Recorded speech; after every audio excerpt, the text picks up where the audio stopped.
अस्सलाम वालेकुम नाज़रीन, आज का सच के साथ मैं हूं नदीम हुसैन। ज़ाहिर तहरीक अदम एतमाद को लेकर सियासी सतह के ऊपर एक हलचल मची हुई है, गहमा गहमी है। अपोजिशन की दो बड़ी जमातें पाकिस्तान पीपल्स पार्टी और मुस्लिम लीग नवाज़ हुकूमत की हलीफ जमातों से जो है वो राब्ते कर रही हैं। पाकिस्तान पीपल्स पार्टी जो है वो काफ लीग के साथ चौधरी साहब की इयादत के लिए, चौधरी शुजा साहब की इयादत के लिए पहुँचे, उनसे मुलाकात की और जाहिर है कि जब मुलाकात हो तो बहुत सी चीज़ें जो हैं उनका कहना था उसमें बातचीत होती है। आज MQM जो है वो पहुंची काफ लीग के पास और चौधरी परवेज़ इलाही साहब ने एक बड़ा ज़बरदस्त जुमला कहा। उन्होंने कहा कि बावर्ची खाने में अभी सामान इकट्ठा हो रहा है। ये उन्होंने, और जब सामान इकट्ठा हो जाएगा फिर देखेंगे। अब ये जो सामान इकट्ठा हो रहा है बुनियादी तौर पर ये एक डिश का इकट्ठा होता हुआ दिखाई नहीं दे रहा, 3-4 डिशें हैं और जाहिर है कि पकानी कौन सी डिश है, जिनको पसंद है, जिन्होंने ये एहतमाम किया है, जाहिर है उनको इसका ज़्यादा पता होगा। लेकिन इस हवाले से जो तहरीक अदम एतमाद का मामला है कि मुस्लिम लीग नवाज़ जो है वो इस पर राज़ी हुई है और अब MQM का जो वफ़द था वो आमिर ख़ान और वसीम अख्तर के साथ लेकर आज मॉडल टाउन में मुस्लिम लीग नवाज़ और leader of the opposition Shahbaz Sharif साहब और ज़ाहिर है मुस्लिम लीग नून की क़यादत से मुलाकात हुई और पहली दफ़ा शहबाज शरीफ साहब ने जो है वो ये बात बड़े ओपनली कही कि हमने इनसे बात की है, ये पहले पाकिस्तानी हैं, फिर हुकूमत के हलीफ हैं, मुल्क जो है वो बड़ी एक गंभीरता का शिकार है और इमरान नियाज़ी साहब को जितना वक्त दिया जाएगा वो उतना अच्छा नहीं होगा। लेकिन क्या तहरीक अदम एतमाद जो है वो कामयाब हो सकती है? तहरीक अदम एतमाद, ये दोनों बड़ी पार्टियां जो हैं वो इस पोजीशन में हैं कि वो लाएं और फिर इस बात का एहतमाम हो कि वो कामयाबी से हमकिनार भी हो। अभी मामला जो है वो ज़रा दूर दिखाई देता है और हालात और कराइन ये बता रहे हैं कि कुछ और भी है जिसकी पर्दादारी है। बुनियादी तौर पर ये वो मंजरनामा है जिस पर करेंगे बात। आपका अपने मेहमानों से तारुफ़ करवाते हैं। हमारे साथ मौजूद हैं शैला रज़ा साहबा, पाकिस्तान पीपल्स पार्टी की रहनुमा हैं, और हमारे साथ मौजूद हैं अहमद बिलाल महबूब साहब, डायरेक्टर पिलडेट हैं, और पिलडेट जो है वो पाकिस्तान की सियासी सरगर्मियों के हवाले से एक बड़ा जानदार इदारा है। अहमद बिलाल साहब, मैं आपसे ज़रा शुरू करना चाह रहा हूँ, ये फरमाइएगा, बड़ी गहमा गहमी है तहरीक अदम एतमाद को लेकर, आपका क्या अंदाज़ा है कि ये महज गहमा गहमी है, महज ये एक सियासी जिसे कहिए कि तसलसल है और ज़ाहिर है आगे अब माहौल जो है वो इलेक्शन का तो बनना है? जी बहुत शुक्रिया नदीम साहब। देखिए, आम हालात में तो अपोजिशन यही कोशिश करती है कि हुकूमत भी अपना टाइम पूरा करे और गवर्नमेंट तो करती ही है क्योंकि हर आदमी ने इलेक्शन लड़ा होता है, बहुत उसकी एफर्ट लगी होती है, पैसे भी लगे होते हैं, तो और वो शायद जमहूरी निज़ाम के तसलसल के लिए भी यही चाहते हैं कि हुकूमत अपना 5 साल का वक्त पूरा करे। I'm sorry। लेकिन सूरत हाल कुछ ये है कि इस वक्त जो हुकूमत है उसका रवैया अपोजिशन के मामले में काफ़ी सख्त है, ज़बानी तौर पे भी और अमली तौर पे भी कोई वर्किंग रिलेशनशिप नहीं है। मिलने के लिए और बात करने के लिए भी PTI के सरबराह यानी वज़ीर आज़म तैयार नहीं है। वो ओपनली कह चुके हैं कि वो चोरों के साथ कैसे बैठ सकते हैं, तो वो अल्फाज भी बड़े सख्त इस्तेमाल करते हैं, उनके साथ वो वर्किंग रिलेशनशिप भी नहीं रखना चाहते। और हुकूमत के जो इदारे हैं, मिसाल के तौर से नैब हो या FIA हो या दूसरे इदारे हों, IB हो, पुलिस हो, ये सारे हुकूमत के मुखालफिन के बारे में बहुत तेज़ी के साथ कार्रवाइयाँ करने में मसरूफ़ हैं और शायद इन कार्रवाइयों में मज़ीद तेज़ी आ जाए। तो इसके नतीजे में अपोजिशन इस नतीजे पर शायद पहुँची है कि उनकी सर्वाइवल का मसला है कि उनको अगर अपने आप को बचाना है तो उन्हें इस हुकूमत को हटाना होगा। तो अब वो इस नतीजे पे पहुंचने के बाद शायद अब वो तेज़ी ला रहे हैं अपने मूवमेंट के अंदर। और ज़ाहिर है कि उसके अंदर वो जो रीज़न पेश करते हैं वो तो ये भी है कि ये हुकूमत का रहना मुल्क के लिए और आवाम के लिए भी ठीक नहीं है, और उनकी इन बातों को तक़वियत महंगाई से मिलती है कि महंगाई की वजह से जो सूरत हाल पैदा हुई है उसमें आवाम की तरफ से एक तायीद इस किस्म के प्रोग्राम को मिल जाएगी, उससे भी बहुत एनकरेज्ड है अपोजिशन वाले। तो मेरे ख्याल में ये एक सिर्फ मामूल की सियासी गहमा गहमी नहीं है, इसमें अपोजिशन की अपनी सर्वाइवल का भी सवाल है, और अब वो गालिबन इस नतीजे पे पहुँचे हैं कि उन्हें सीरियसली इस ऑप्शन को एक्सप्लोर करना चाहिए। ठीक है, मैं आता हूँ। अब शैला रज़ा साहिबा ये फरमाइएगा कि पाकिस्तान में ना जलसों से हुकूमतें बदलती हैं, ना लॉन्ग मार्चों से हुकूमतें बदलती हैं, ना तहरीक अदम एतमाद जो है वो कोई मानी या वज़न रखती है। ये वज़न और का जो पलड़ा है ये कहीं और है। अब आप लोग जो हैं, ख़ास तौर पे पाकिस्तान पीपल्स पार्टी जो है, वो इस तहरीक अदम एतमाद के मामले को लेकर बहुत उन्होंने इसकी वकालत भी की है, और इसको इस वक्त स्पीयर हेड भी आप लोग ही कर रहे हैं कि ये हो सकता है। क्या आपकी पसे पर्दा कोई मामला तय पाए हैं? इस पे आपको कोई ज़मानत मिली है? इस पे आपका कोई आपको दिखाई, क्या वजह है कि आप लोग जो हैं इसको स्पीयर हेड कर रहे हैं तहरीक अदम एतमाद के ऑप्शन को? अच्छा नदीम, सबसे पहले तो तमाम पार्टिसिपेंट्स को और देखने वालों को मेरा सलाम हो। आपने मेरी बहुत बड़ी मुश्किल तो खुद ही आसान कर दी ये कह के कि वो पलड़ा कहीं और है और जहाँ पर ये डिसाइड होता है। इनफैक्ट पाकिस्तान पीपल्स पार्टी की लड़ाई ही यही है कि ये पलड़े आवाम के हाथ में होने चाहिए, और आवाम को डिसाइड करना चाहिए कि उनको अपना वोट किसे। हमारी तो अगर सेटिंग हो जाती तो शायद आसिफ साहब जब बीमार हैं, कहीं बाहर होते, उनकी बहन बहुत बीमार है, मैं साथ रही हूँ, सीनियर सिटीज़न है, मैं जानती हूँ, हमने बहुत सफ़र साथ किए हैं कि आदिफा जाल साहिबा की क्या हेल्थ इश्यूज़ हैं और क्या फैमिली प्रॉब्लम्स हैं। तो वो अपने लिए कोई अच्छा मुल्क सेलेक्ट करके वहाँ पे होते, कोई उनकी पेशियाँ इतनी तवातुर से ना होती, चांद रात को घसीट के उन्हें जेल में फरियाल साहिबा को ना ले जाया जाता, जबकि खुद ही नैब ने दाखिल किया था हॉस्पिटल में। तो ये कहना कि हमारी कोई सेटिंग हो गई है, तो फिर उसका जवाब वही है जो चेयरमैन बिलावल ने दिया कि हमारे कब्रिस्तान का साइज़ काफ़ी बड़ा है। तो हमारी यहाँ पे सवाल ये पैदा होता है कि ये तो हमारे कब्रिस्तान का साइज़ बड़ा है।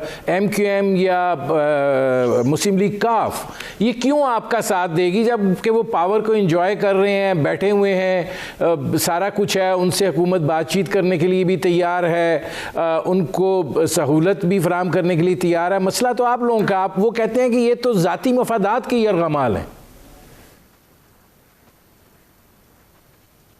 देखिए बात यह है कि हमारा काम है सदाए इस्तग़ासा बुलंद करना और उसके लिए सबके पास जाना।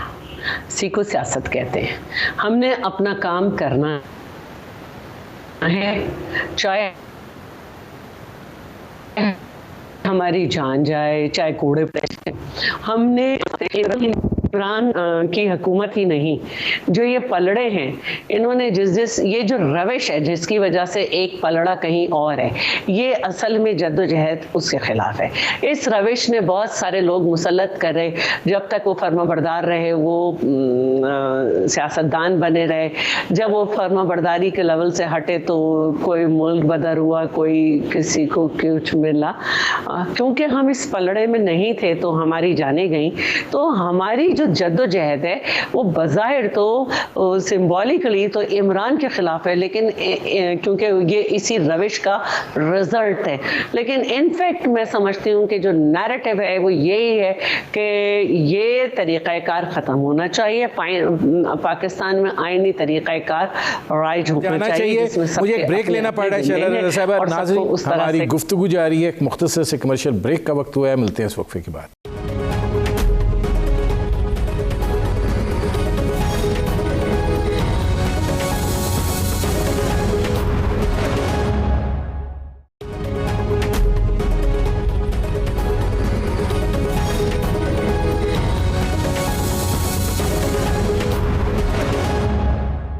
Welcome back.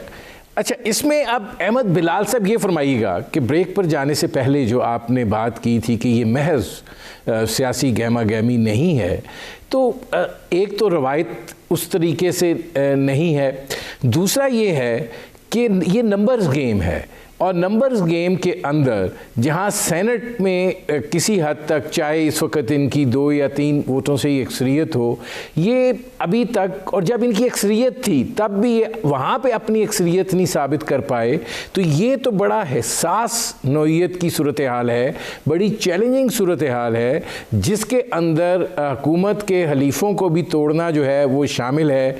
क्या आप इसको अपोजिशन की हिकमत अमली समझते हैं कि उनके ऊपर जो दबाव है जो आप जिक्र कर रहे थे वाया नैब या FIA या दीगर, उसको थोड़ा सा उस दबाव को कम करने के लिए ये काउंटर अटैक है?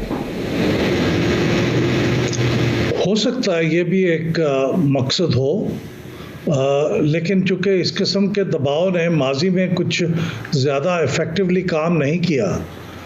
देखिए ना, मौलाना फजल रहमान साहब भी एक रैली लेके और एक जुलूस लेके इस्लामाबाद आए थे, और इस तरह के जलसे PDM के प्लेटफार्म से, मुत्तहदा प्लेटफार्म से, जिसमें पीपल्स पार्टी भी शामिल थी, उसने भी काफ़ी कामयाब और बड़े जलसे भी किए थे पूरे मुल्क के तूल अर्ज़ में। तो उससे कोई बहुत ज़्यादा फ़ायदा नहीं हुआ था, अगरचे पब्लिक मोबिलाइज हुई थी और हुकूमत पे दबाव बढ़ा था, लेकिन हुकूमत की तरफ से जो एक्शंस हैं उसमें कोई ख़ास कमी नहीं हुई, और जब वो रुक गए तो बल्कि ज़्यादा तेज़ी के साथ अब वो चीज़ें शुरू हो गई हैं। तो मेरे ख़्याल में अब इनको जो करना होगा वो शायद ज़्यादा सीरियसली प्लान करना होगा।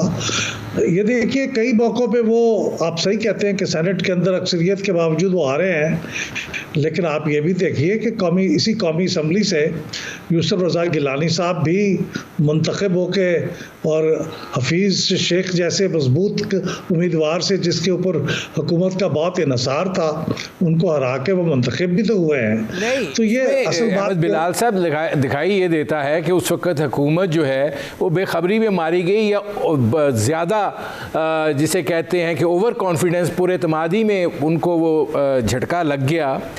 क्योंकि जो चीज़ें हुई हैं अब तक, शैला रज़ा साहब आप मुस्कुरा रही हैं, लेकिन मैं उनकी तरफ अभी आता हूँ, जो चीज़ें हुई हैं, आपको ये नहीं लगता कि ये भी एक सियासी, अब इसको आप ये कह लें कि सियासी दबाव है, सियासी शोबदाबाजी है, या कि इसमें आपको जान कितनी दिखाई देती है? नहीं, मुझे उसमें जान दिखाई देती है। देखिए, अब बात यह है कि इलेक्शन का ज़माना करीब है। आप पूछ रहे थे ना कि ये जो लोग हैं जो गवर्नमेंट में बैठे हुए हैं वो क्यों छोड़ेंगे, गवर्नमेंट एंजॉय कर रहे हैं, कोalition पार्टनर्स हैं, लेकिन उनको ये भी मालूम है ना कि 1.5 साल के बाद उन्हें आवाम को फेस करना है, इलेक्शन लड़ना है, और अगर वो लोगों के सामने कुछ लेके जाएंगे तो ही उनको दोबारा इलेक्ट होंगे ना।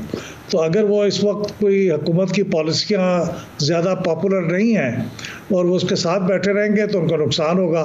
तो अब ये असेसमेंट की बात है कि वो क्या समझते हैं कि हुकूमत की पॉलिसियाँ मकबूल हैं, गैर मकबूल हैं। अगर गैर मकबूल हैं तो फिर उनके लिए बड़ा मसला है, फिर वो अगली प्लानिंग करेंगे किसी और बुनियाद पे, हुकूमत के साथ बैठ के नहीं करेंगे। और अगर हुकूमत की पॉलिसियाँ वर्क कर रही हैं तो फिर ठीक है, फिर वो उसके साथ बैठे रहेंगे। तो अभी ये जो गुफ्तो शनीद हो रही है, ये बेसिकली इसी असेसमेंट का प्रोसेस है।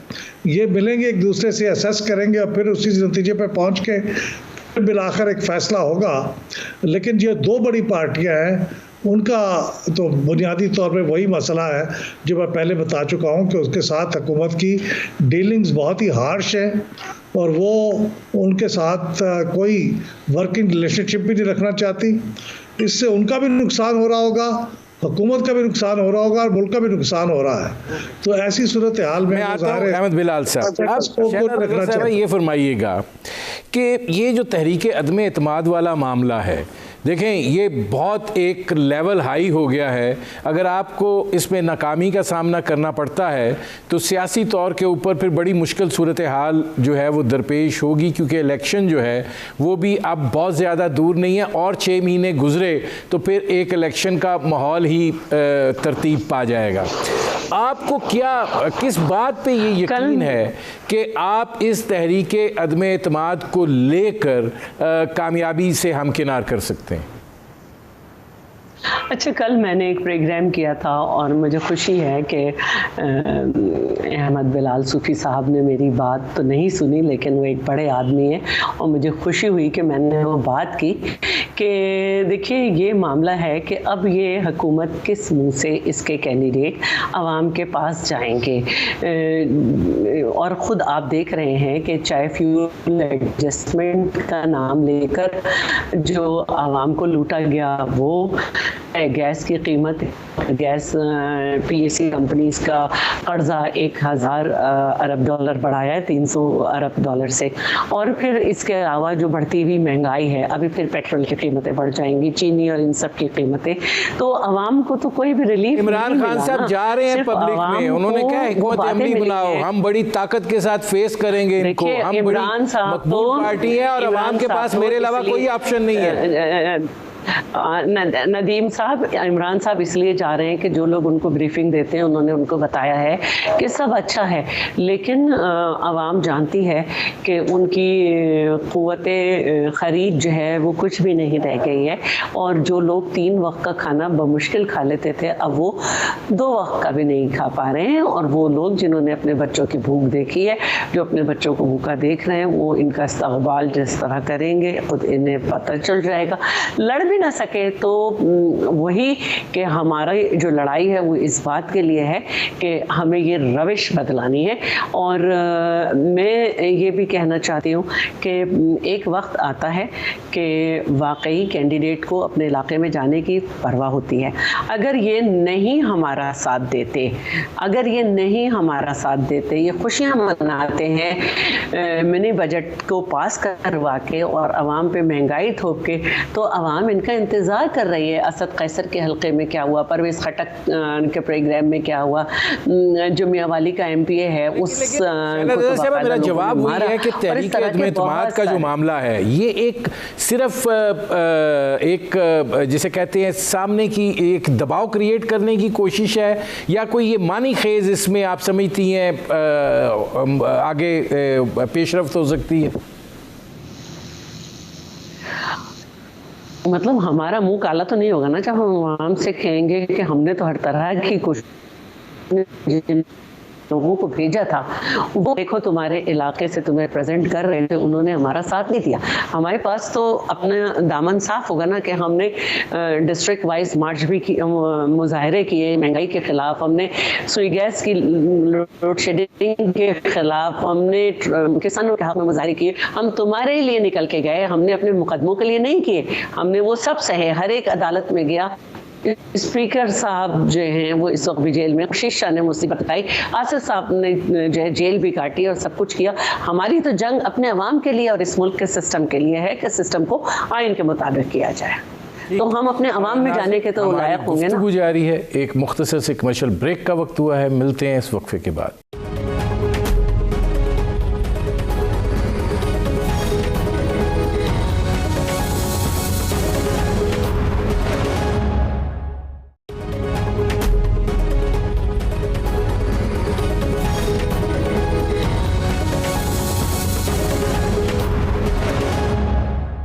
Welcome back. अहमद बिलाल साहब, हम ब्रेक पर जाने से पहले जो बात हो रही थी, देखिए गुजारिश ये है कि आप ये नहीं समझते कि जब आप तहरीक अदम एतमाद की बात करते हैं और पाकिस्तान मुस्लिम लीग नवाज़ और पाकिस्तान पीपल्स पार्टी दो बड़ी सियासी जमातें हैं और इनकी एक मौसर क़ुव्वत जो है वो कौमी असम्बली के अंदर भी और सेनेट के अंदर भी जो है वो मौजूद है, और अगर ये तहरीक अदम एतमाद वाला मामला जो है ये महज एक दबाव की हिकमत अमली साबित होता है और फिर ये आगे फिजल आउट होता है, या आप ये समझते हैं कि नहीं इस हिकमत अमली को कहीं से हमायत भी हासिल है और ये आगे बेल मुंडे सर चढ़ सकती है? देखिए दोनों इम्कानात मौजूद हैं, क्योंकि देखिए हुकूमत की जो अक्सरियत है वो बहुत थिन है और उसके ये सिर्फ अपने ही हुकूमत अपनी ही पार्टी के बलबूते पे बनी हुई हुकूमत नहीं है, उनके एलाइज हैं। उनमें से एक एलाई भी अगर हिल जाए तो हुकूमत हिल सकती है। तो इसलिए ये सिचुएशन तो नाजुक है। ये मुमकिन है, ये हो सकता है, लेकिन ये दोनों ही बातें मुमकिन है। अब ये दोनों ने चूंकि इसमें अहमद बिलाल साहब हिलजुल भी तो पूछ कर होती है। नहीं, देखिए उसकी एक लिमिट है। मैं आपको बताऊं, आप याद करें जो आखिरी तहरीक एतमाद किसी वज़ीर आज़म के ख़िलाफ़ हुई थी, वो मोहतरमा बेनज़ीर भुट्टो साहबा के ख़िलाफ़ हुई थी। और आपको याद है कि बड़ी मजबूत अपोजिशन थी IGI की, और उस ज़माने में आम तासुर ये था कि जिनकी तरफ आपका इशारा है वो IGI के साथ हैं। लेकिन क्या हुआ था, IGI वो नहीं जीत सका था, तहरीक एतमाद की कोशिश कामयाब नहीं हुई थी। तो कभी ऐसा भी होता है कि ये अगर आपकी तैयारी अच्छी हो और आपने पूरी कोशिश की हो तो आप ये तमाम ऑड्स को सरमाउंट कर लेते हैं। तो ये अब इस वक्त जो है मुझे लिए प्रोडिक्ट करना मुश्किल है कि किसी और तरफ से इनको किसको सपोर्ट है किसको नहीं है। मैं अहमद बिलाल साहब आपसे ये सवाल इस तरह कर लेता हूँ, फिर मैं इंशाल्लाह रज़ा साहबा की तरफ जाता हूँ कि जब आप हिसाब किताब कर रहे होते हैं तो उसमें एक चीज़ फैक्टर भी होती है, तो क्या फैक्टर जो है वो न्यूट्रलाइज हो चुका हुआ है? कि देखिए असेसमेंट है ना, ये तो अब बेस्ट असेसमेंट है इनकी, लेकिन उनका ख्याल ये है कि देखिए ये 2-3 बातें हुई हैं। अगर आप कैंटोनमेंट बोर्ड के इलेक्शंस देखें, उनसे आपको ये इशारा मिलता है जो आप फरमा रहे हैं न्यूट्रल होने का। इसके बाद बाई इलेक्शंस का रिजल्ट देखें तो उससे भी आपको इशारा मिलता है। फिर आप रिसेंटली लोकल गवर्नमेंट इलेक्शंस देखें खैबर पख्तूनख्वा के फ़ेज़ 1 के, तो उससे भी आपको इशारा मिलता है। फिर आप ये जो यूसुफ रज़ा गिलानी साहब का इलेक्शन हुआ कौमी असम्बली में, उससे भी आपको इशारा मिलता है। तो ये इन इशारों की बुनियाद पे कुछ असेस किया जा सकता है कि सिचुएशन ऐसी न्यूट्रल है जिसमें शायद वो अपना आज़ादी के साथ अपनी बलबूते पे काम कर सकते हैं। अगर उनको स्ट्रेंथ हासिल हो जाएगी तो मेरे ख्याल में उनको किसी और तरफ से रुकावट नहीं होगी। मेरा ये ख्याल है कि असेसमेंट होगी, क्योंकि ये इशारे हैं 3-4 जो मैंने आपको बताए हैं जिनमें अपोजिशन ने रूलिंग पार्टी के ऊपर फौकियत हासिल की है। अब शैला रज़ा साहब ये फरमाइएगा कि चूँकि आसफ जरदारी साहब और बिलावल भुट्टो जरदारी साहब बहुत अरसे से काफ़ी एक टाइम फ्रेम जो पिछला हम देखते हैं 7-8 महीने का, उसमें इस तहरीक अदम एतमाद को लेकर वो कह रहे थे कि चलें लॉन्ग मार्च या इस्तीफ़े वाला ख़ास तौर पे मामला जो है उस पर वो तैयार नहीं थे। ये जो तहरीक अदम एतमाद वाला मामला है, आप जो बातचीत हो रही है, जिस तरीके से आप इत्तेहादियों से मिले हैं, 2 जो इत्तेहादी हैं मुस्लिम लीग काफ और मुत्तहिदा कौमी मूवमेंट, मुस्लिम लीग काफ के चौधरी परवेज़ इलाही ने कहा कि अभी तो सामान इकट्ठा किया जा रहा है बावर्ची खाने में, जब इकट्ठा हो जाएगा तो देखेंगे। जो आमिर ख़ान है मुत्तहिदा कौमी मूवमेंट के, उन्होंने ये बात कही कि जनाब अभी तो अपोजिशन का कोई क्लैरिटी के साथ चीज़ सामने आई नहीं है, जब कोई इनका एजेंडा सामने आएगा तो फिर हम देखेंगे। अभी तो सिर्फ बातचीत हुई है, वो हम अपनी राब्ता कमेटी के सामने जाके रखते हैं। तो आपको क्या लग रहा है कि कोई टाइम फ्रेम है ज़हन में, या अभी ये सिर्फ एक अंदाज़ा लगाया जा रहा है कि मामलात किस नौइयत के हैं?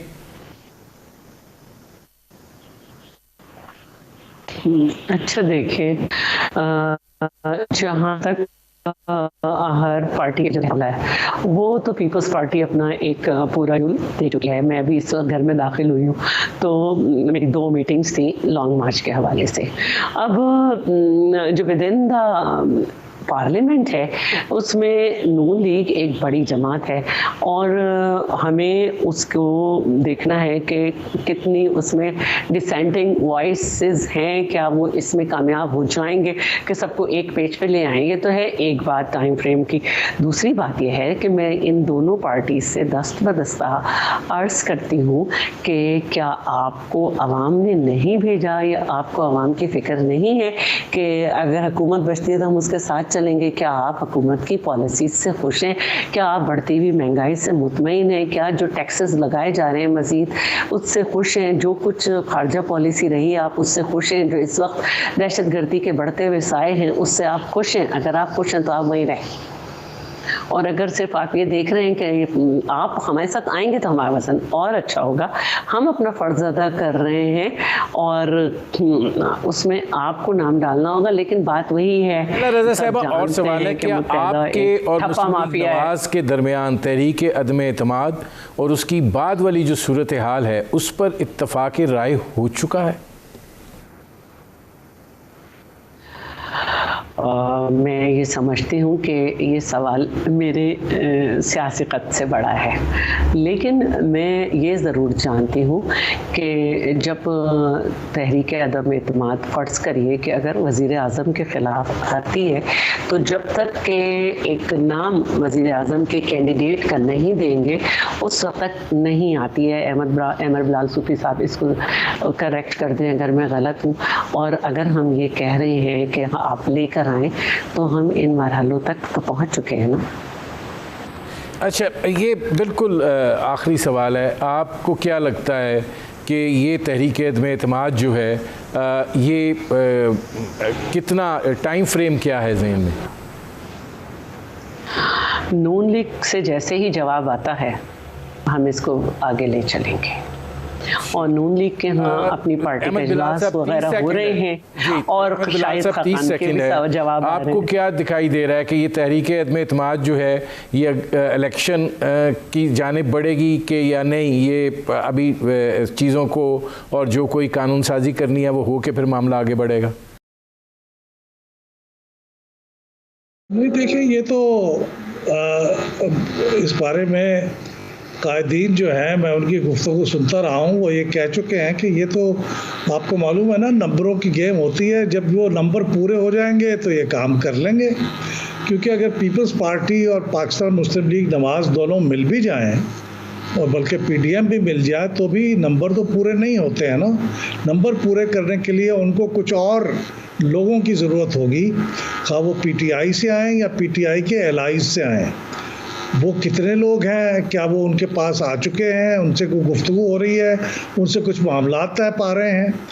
तो ये तो सारा टाइम फ्रेम उस पर डिपेंड करेगा कि कब उनके पास ये तादाद। प्रोग्राम का वक्त ख़त्म हो रहा है। बहुत शुक्रिया अहमद बिलाल महबूब साहब, बहुत शुक्रिया शैला रज़ा साहबा। नाज़रीन, आपने हमारे पैनल के शुरका की गुफ्तगू सुनी। अब तक के लिए इतना ही, इजाज़त दीजिए। अल्लाह हाफ़िज़।